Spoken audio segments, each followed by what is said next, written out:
નમસ્કાર. ખેતી એ માત્ર એક વ્યવસાય નથી પણ જોખમોથી ભરેલી જીવનશૈલી છે. ક્યારે વિચાર્યું છે કે જો ખેતરમાં કોઈ અણધારી દુર્ઘટના બને તો ખેડૂત પરિવારનું શું થાય?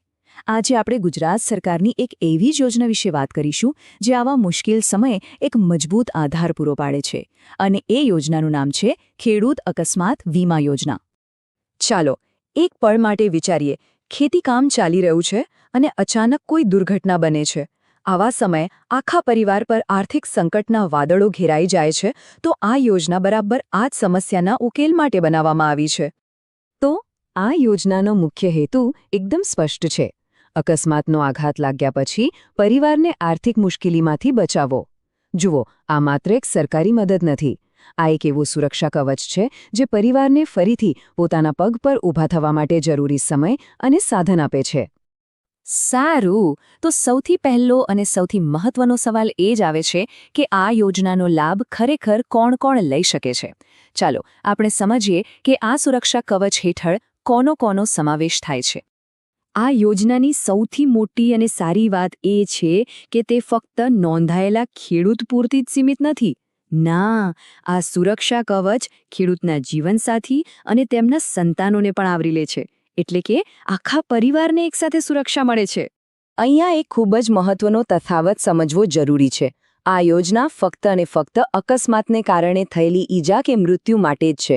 મતલબ કે જો મૃત્યુ કુદરતી કારણોસર થયું હોય તો આ યોજનાનો લાભ નથી મળતો. આ એકદમ સ્પષ્ટ વાત છે અને એ યાદ રાખવી ખૂબ જ નિર્ણાયક છે.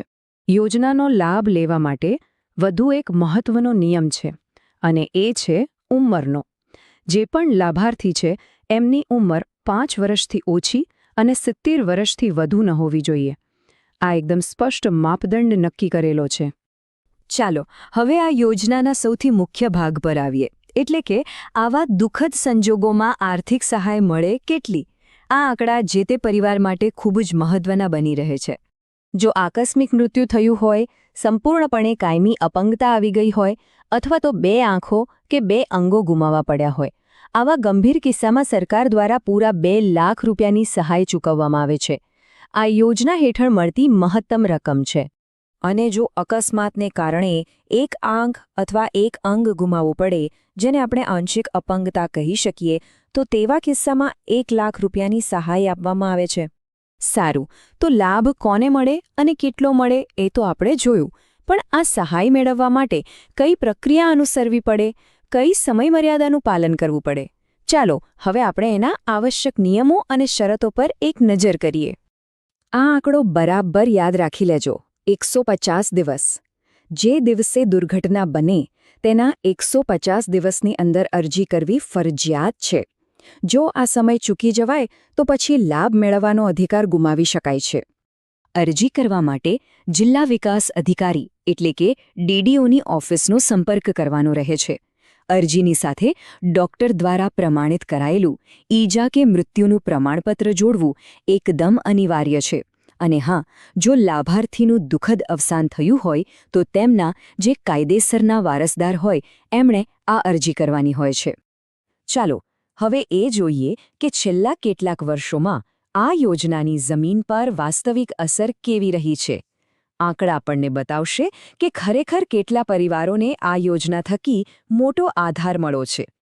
આંકડાઓ પર જઈએ એ પહેલાં એ સમજવું જરૂરી છે કે આપણે જે પણ આંકડો જોઈશું ને એની પાછળ એક પરિવારની કહાણી છે, જેને એના સૌથી મુશ્કેલ સમયમાં મદદ મળી છે. એટલે આ યોજનાનો માનવીય પ્રભાવ ખરેખર ખૂબ મોટો છે. અહીં છેલ્લા 5 વર્ષના આંકડા જુઓ. સ્પષ્ટપણે દેખાય છે કે આ યોજનાએ સતત હજારો પરિવારોને કરોડો રૂપિયાની નાણાકીય સહાય પૂરી પાડી છે.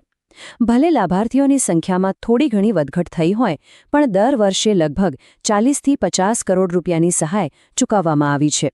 આ બતાવે છે કે આ યોજના જમીની સ્તરે કેટલી મહત્વપૂર્ણ ભૂમિકા ભજવી રહી છે. અને હા, અમે જે પણ માહિતી અહીં રજૂ કરી છે એ બધી જ સંપૂર્ણપણે ગુજરાત સરકારના સત્તાવાર દસ્તાવેજો પર આધારિત છે. એટલે એ ખાતરી રાખી શકાય કે આ તમામ વિગતો એકદમ સચોટ અને પ્રમાણભૂત છે. તો આ આખા વિશ્લેષણનો સાર શું છે? ચાલો ફટાફટ 3 સૌથી મહત્વના મુદ્દા ફરી યાદ કરી લઈએ. પહેલું, કારણ અકસ્માત જ હોવું જોઈએ, કુદરતી મૃત્યુ નહીં. બીજું, 150 દિવસની સમયમર્યાદા ભૂલવી ન જોઈએ. અને ત્રીજું, ડોક્ટરના પ્રમાણપત્ર જેવા જરૂરી દસ્તાવેજો હંમેશા તૈયાર રાખવા જોઈએ. અને અંતમાં એક વિચારવા જેવો પ્રશ્ન: આપણા અન્નદાતા એટલે કે ખેડૂતો અને તેમના પરિવારોને આવી અણધારી આફતો સામે રક્ષણ આપવા માટે આવી સરકારી યોજનાઓનું હોવું કેટલું બધું અનિવાર્ય છે, આના પર જરૂરથી વિચારજો.